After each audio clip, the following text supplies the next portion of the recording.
My mother ruins an anti-vaxxer Karen and her cronies. Subscribe to Am I the Jerk on YouTube and hit the bell to turn on notifications. Here's the background. The subject of this story is my mother. For the sake of this story, I'll call her Amber. She's in her late 70s and works for a woman's clothing store which caters specifically to older clientele. She's been working for this particular company for some 20 years now. The manager of the store is the absolute epitome of a Karen. So let's call her Karen. Extremely entitled, short-haired, chubby, cheats on her husband, and a blatant backstabber. Because the store is staffed by mostly older women, cliques tend to form. It's basically high school. Yes, older women can be petty. And naturally, Karen has her own cronies. During periods where no one else is in the store, there also tends to be a ton of gossip. This is important for later. The assistant manager, let's call her Jackie, is also one of Karen's lackeys, and she has her head way up Karen's butt. If Karen does something, then Jackie isn't far behind, etc.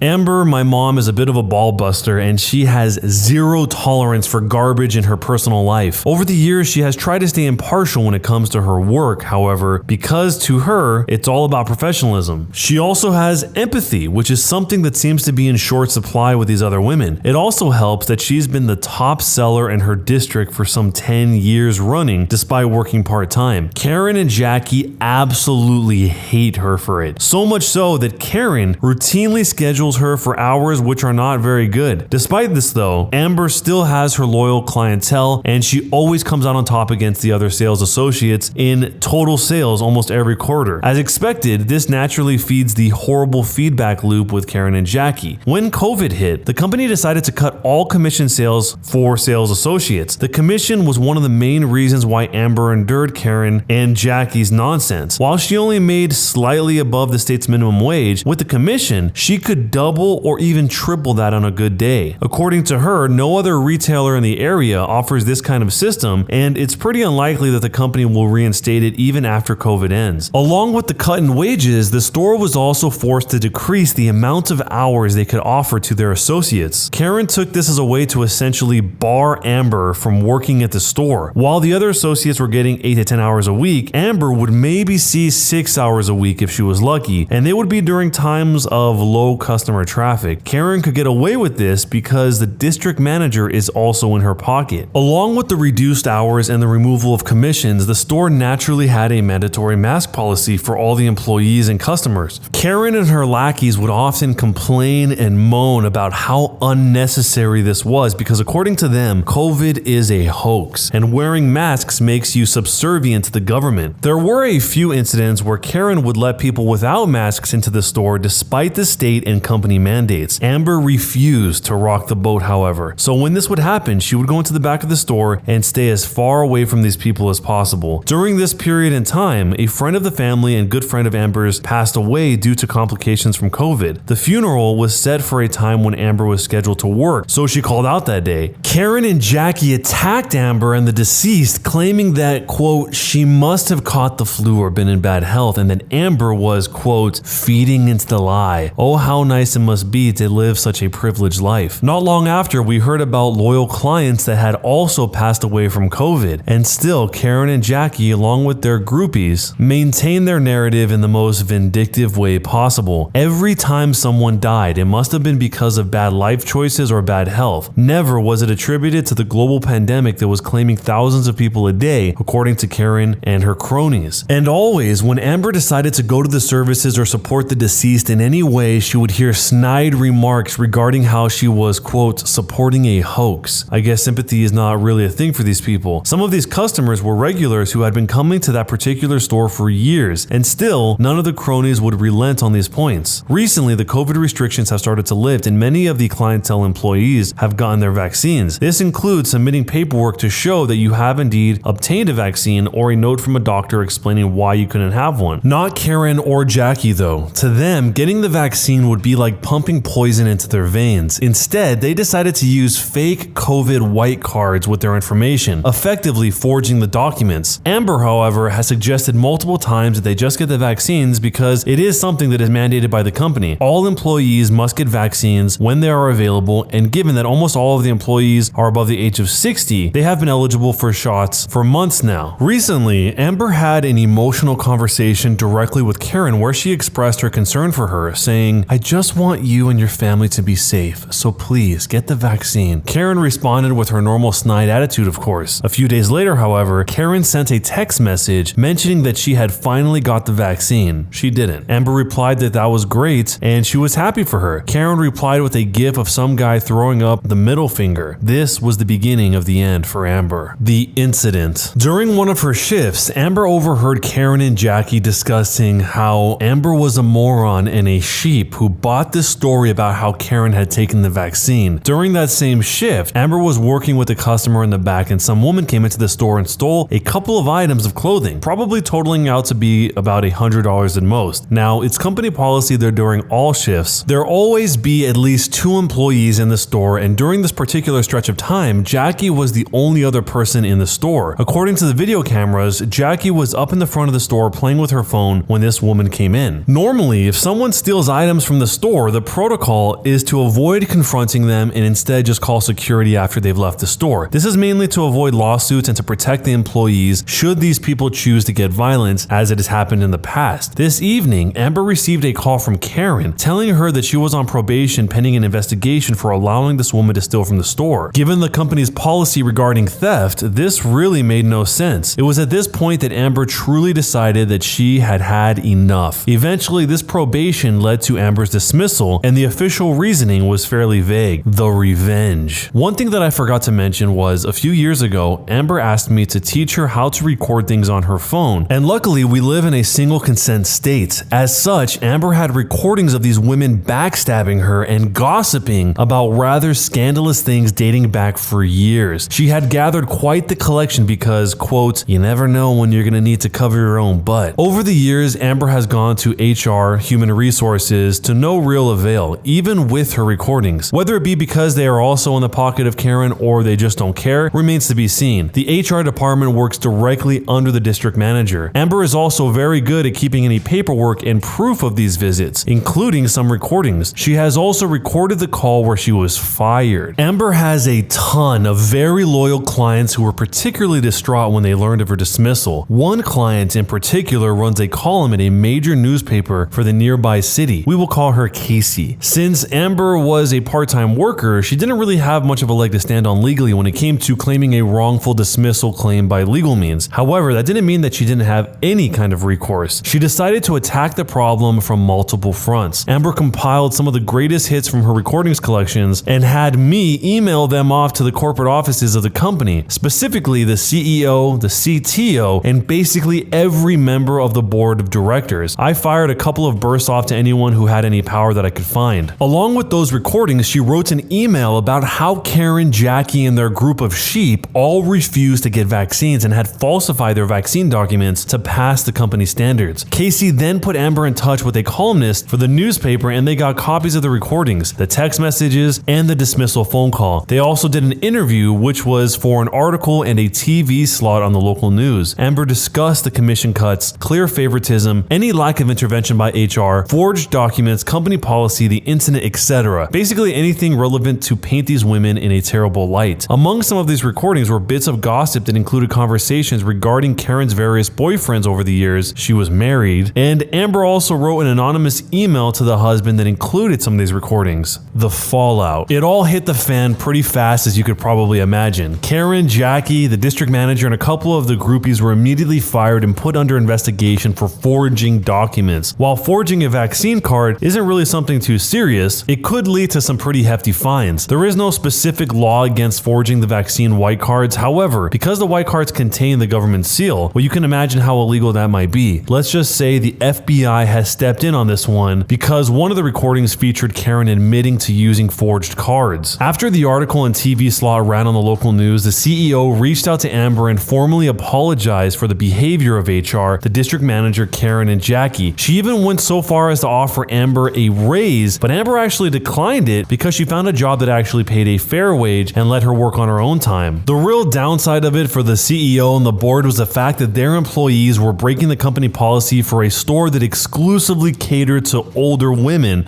regarding a virus that tends to kill older people. They caught some heavy public backlash for this. Karen's husband seemed to have separated from her after finding out about her infidelity. Whether or not this will lead to a divorce remains to be seen. scene. The best part for Amber was many of her clients started coming to her new store, and again, she's kicking butt as one of the best sales associates. So was she the jerk for going all out and using these recordings for pro-revenge? This was a very long play on the part of Amber. The fact that she was recording these coworkers for years and years because it's a single consent state means she was obviously very uncomfortable working there for the last decade with all of this infighting. Both sides of this really lose out. One side is Amber's side, which is where you have to kind of live in a constant state of paranoia, always recording everything just in case you have to use it to save yourself. And the other side is Karen and Jackie, where they're being recorded without knowing that they're being recorded, which of course nobody wants. A lot of people seem to think that the store that they're referring to is a place called Chico's. I actually don't know what that is, but if you guys know what Chico's is, let me know. And one of the top comments said that this is a turbo Karen. All people like this deserve to have their lives ruined. Good on your mom for cleaning up this turd from the community. I don't often see people use the term turbo Karen, but I guess if it's an organized, prolonged, year after year Karen that you have to deal with, maybe turbo Karen is the best term. And when it comes to the FBI, someone asked, I'm not American, so I'm confused. Does the FBI investigate false COVID cards? And one of the top responses to that was because they contain a government seal, it elevates the investigation to the federal level, which means the FBI gets involved. There's actually an NPR article about this that says fake vaccine cards not only have a negative impact on public health, the FBI said, but they're against the law. Unauthorized use of an official government agency's seal can be punished with a fine of up to 5 years in prison. So in this situation, I'm glad to hear that Amber was able to land on her feet, and Karen not only did damage to the lives of her co-workers, but probably left her husband devastated because of all the infidelity that was proven through these recordings. But if you were in this situation, let me know how you would have handled it. Do you think that going the way that Amber did was going way too far by exposing it all at the same time, or do you think it was just right? Let me know down below and jerk or not a jerk and why. Am I the jerk for going nuclear over a pen? So this is stupid, but I swear I'm telling the truth. I have receipts if you need them. For context, we have a pretty lax work environment in my job and I love my coworkers. I value their opinions and I have no problems with accommodating them at all. I have a weird complex about hurting people's feelings, and this has bothered me way more than it should. When I first started my job around a year and a half ago, I would keep my pens in my lab coat and they would disappear constantly. I'd argue that that's what I get for leaving my pens out, but I also think it's appropriate to want to keep my pen throughout my shift at least. I was joking with one of my coworkers and labeled one of my pens to say, "Eat poop, pen stealer," and we laughed to find out that it was our center manager, who thought it was hilarious. I've kept my pen in my scrubs ever since then, and I haven't lost it to anyone yet. But now, I let my friend borrow it for her nighttime shift, and she left it in a drawer to return to me when I came to work in the morning. I was supposed to work the next day, but our center closed for bad weather until Friday, and I was off this weekend. One of my coworkers found my pen and scratched off the label this weekend, and I was really concerned because I didn't know she had been upset by it. So I talked to her today, and she told me that my pen was unprofessional and that nobody gets to have their own pens. She said if she saw any of my pens, she was going to take them and take their labels off. I told her I didn't mind censoring or even getting rid of them if she had just told me. I don't mind it if it really bothers her, but she was not budging on messing up my pens. Now I'm pissed off, and in a moment of rage, I went to the bathroom and I ordered 300 customized pens that say, "You suck, pen stealer," and "We live in a society." My thought is I can give them to whoever wants one, and if she wants to take them all, she'll have to get some acetone and an assembly line to make a dent in this plague I'm about to infect our center with. I think that I let the anger get the best of me. Am I the jerk for raging about my pen? Would I be the jerk for going through with my evil plan? So the OP, the original poster here, offered to concede and say, hey, if it bothers you, I'll totally stop. But this person didn't want to hear that. So there was a resolution on the table, a way to resolve all of this, but it doesn't sound like this other person was open to that. One of the top responses says, nobody gets their own pens isn't a thing. You paid for it and clearly labeled it. This is theft. You should ideally not use foul language in a business setting, but this doesn't seem to be the cause of any upset so far. I support your plan to order customized pens. The thieves should be shamed. Pens aren't cheap, especially the good kind. I kind of feel like she just wants an excuse to take your pens. It's unprofessional, fine, but it wouldn't matter if she didn't touch your stuff because she wouldn't even know. So if the OP actually goes through with this plan and orders 300 pens that have this writing on the side of them, it'll probably upset this person for a while, but I think everyone's going to get used to seeing those pens and kind of get desensitized to it and not even read the pens after a certain point. Then years in the future, you're probably going to still have these 300 pens floating around and people will forget the origin story of why Why do we have so many pens that say this on there? So let me know if you think the OP was going too far about this whole pen situation. How would you handle it, and jerk or not a jerk, and why? Am I the jerk for providing scones for a work function when I made some with cream first, then jam, and others I made with jam first and then cream? I made scones for work yesterday. Prior to bringing the above, I had discussions with several people who forcefully explained the correct way to serve scones. Some said that the only correct way was jam first and then cream. Others argued cream, then jam. To keep everyone happy, I did 2 separate plates. Both positions were covered. That should prevent arguments, right? Nope. Now all the scone eaters hate me because I'm a fence sitter, and I'm not prepared to defend my preferred scone serving method to the death. The atmosphere in the office was chilly after yesterday's argument, and it seems to be splitting into factions based on scone preference. Neither faction is working with the other, and everyone is ignoring me. Prior to this, our workplace was harmonious. My boss said it was my fault, and if I just pick a position on the scones, then none of this would have ever happened. So am I the jerk in this situation? I didn't realize people have such strong opinions on how to eat their scones, or even how to say the word scone versus scone. Some people think that the first way is the only reasonable way to do it, and others think that the second is the only one that makes sense. There was actually somebody that said, I'd think this was stupid, but I had this exact same debate with my business partner a few months ago. I pointed out that the queen herself reportedly eats scones jam first, and he dared suggest Her Majesty is plain wrong. The OP should obviously just not make these anymore for the office, but if they continue to do so and choose a side, then everyone else on the other side should just make a spite store and sell scones made the opposite way and just make it right next door. Or if they're in the office, just have them on opposing sides. So who is in the right, who is in the wrong, and jerk or not a jerk, and why? Am I the jerk for asking my boyfriend to stop emulating Winnie the Pooh? I'm a 24-year-old female and my boyfriend is 25. This conflict came up recently because I moved in with my boyfriend. The issue is that he has started walking around the apartment and spending most of his days completely bottomless. Just nothing on, only wearing his shirt. He calls this Winnie the Poohing. He told me he started it during work from home because he thought it would be funny to be on Zoom and not have his pants. I'll be honest, it makes me a little uncomfortable for him to just constantly be exposed downstairs in front of me, so I have requested that he at least wears boxers. He thinks I'm being too controlling and that I should appreciate his body. However, it feels kind of unsanitary and weirdly dangerous. He was cooking with oil earlier and a drop of oil spat out of the pan and landed on him. So am I the jerk for asking my boyfriend to stop emulating Winnie the Pooh? This situation is strange, but I mean, it sounds like he was already doing that before and that's how he wants to live his life, so that's one thing if he's on his own, but when he has somebody living there, she's trying to explain to him that it makes her feel uncomfortable, but it doesn't really seem like he cares at all. A lot of people were asking whether or not she was paying rent, I guess to imply if she's not paying rent then it doesn't matter, she can't say anything, but she still can say that it makes her feel uncomfortable regardless if she's paying rent or not. It's just up to the boyfriend to listen and stop doing it or ignore her. The term that he uses, Winnie the Poohing, is pretty clever, but I get what she means when she says it could be unsanitary because he's just sitting on everything totally exposed. I guess it depends on the guy's hygiene to begin with. So if you were in this situation and you were not a fan of Winnie the Poohing, what would you do, and jerk or not a jerk, and why? When you subscribe, make sure to hit the bell to turn on notifications. To finish listening to all the stories in this series, use the playlist at the top of the description. And next time you live stream, use the cream of the crop music. Search for Cream of the Stream on Spotify or whatever music platform you use for copyright-free music to use for your stream. It's free, Cream of the Stream. Either way, thanks a lot for listening. I'll see you guys next time.